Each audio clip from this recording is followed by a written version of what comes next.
As we continue shining the spotlight on transport in the capital city of South Africa. Tshwane is where we are this morning. Now, let me remind you of some of the bus rapid transit systems operational countrywide. We have your Rea Vaya in Johannesburg and then My City in Cape Town. And now it's time to launch Areng here in Tshwane. And that's exactly what's happening. Just behind us, the mayor of Tshwane, the executive mayor, that is Mr. Jose Nsuramakgopa, has taken to the podium to launch officially this bus rapid transit system. He's likened it to that recent space activity of the landing on the comet. He says it is absolutely groundbreaking. A gentleman who will know all too well exactly what this means, not only for the capital city, but for the country at large, is the MEC for Transport in Gauteng, Mr. Ismail Vadi. A very good morning to you. Thanks so much for joining us.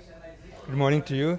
It is that groundbreaking for the people in this province and in this city in particular, isn't it? No, absolutely. I think this is a fantastic initiative. It will transform the spatial landscape, how people move from one point to the other. This is a modern, highly modern system. It will have an automatic fare collection system, beautiful buses that takes into account people's physical disabilities. That's very important.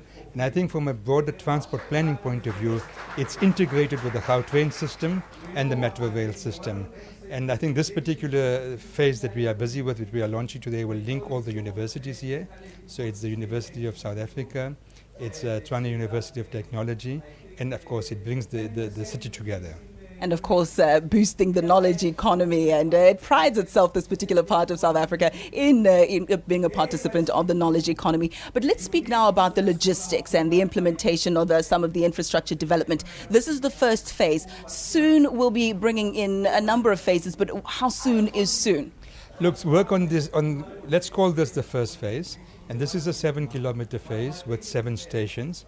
And it's a city center route. Basically, it connects Hatfield to the Pretoria Central area. It's the heart of the CBD. But what is happening now is that the construction work has already started for the next phase. And this line, this particular, what we call the trunk route, will go up to Mamelodi and to Soshanguve. So what is critically important for us is that it's integrating formerly divided townships and the city, where African people lived on one side, the city center was predominantly white. What the transport system does is that it integrates the two townships. It promotes social cohesion, mobility, and of course it's cost effective. It's good for the environment because these are very new buses. They are environmentally friendly. So that's very important. And then the biggest factor in the city of Pretoria itself is traffic congestion. And if this can help to alleviate that congestion, I think it's a great step forward. I remember during the elections earlier this year just how that congestion was aggravated by the fact that construction was underway in the city for the bus rapid transit system. But we all sort of understood that, we're working towards something and that it would pay off. And now we're seeing the fruits thereof, the manifestation of all that congestion a little bit earlier on. Let's talk money now. MEC, how much was the budget? Did we stick to it? Look, we get a grant. I mean, the city will get a grant from National Treasury for this kind of a project because it is a strategic project. In total, we're looking at billions of rands. For the total project here, my estimation will be anything to between 3 and 4 billion rands. I believe about $500 million has been spent on this inception phase, and that's the road construction work, the construction of the stations, the buying of the buses, and then behind all of this is a control center. And then the fare collection center. So all of these buses have got cameras inside. The control room is physically inside of what happens in the buses. They are in physical and direct contact with the driver. Even the collection of tickets, you don't pay cash anymore. It will be a swipe card. So if anybody walks in here and doesn't swipe, and if the bus driver allows that to happen, the camera will pick it up. And somebody will say, but why didn't that person tap the ticket? Because it's a tapping system. When you come in, you tap. When you go out, you tap. And then it deducts the amount for your trip. So it's a highly, let's say techno-savvy system. It's cashless, it's efficient, and it's well organized. It's a beautiful system. The colors are beautiful. The colors are beautiful. It blends in with the city of Jacaranda, the environment, the green and sort of light. Hence the purple, the That's purple. lilac. It fits in with the But Jacaranda. over and above the aesthetics, as briefly as possible, we're about to wrap this interview.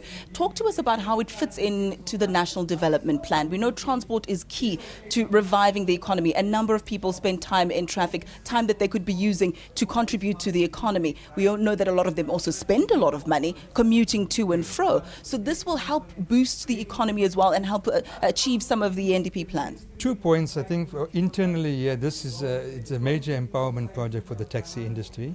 They are actually shareholders in the operating company, so they're moving out of taxis per se, the day-to-day running of a taxi, into a bus transport system.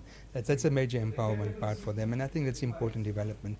But from a broader planning point of view, Johannesburg City has got Via Vaya. Ekurhuleni is busy with the work, also construction work for a BRT system, and Tshwane has got Ariang. And what we are interested in is how do the three systems connect? Because most people, they might live in one city, but they work in another city.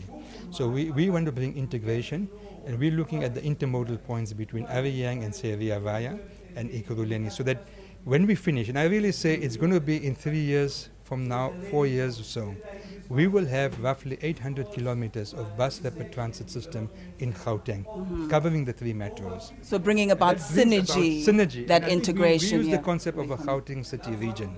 It's no longer one metropolitan city, but it's a city region involving 3 metros. Well, we look forward to all those plans, and thank you so very much for joining us. Transport MEC, Mr. Ismail Vadi. Every now and again, you're hearing bursts of laughter in the background because, as I mentioned, Tshwane Mayor Jose Ramakopa taken to the podium, and he's very tongue-in-cheek in saying that some of the taxi operators are looking rather smart today, and that's because of the contribution of Ariang. See what I mean? He's been cracking jokes all morning, but it's enough from us this part of South Africa. It's back to you in studio in just a moment. They continue, but first, an ad break.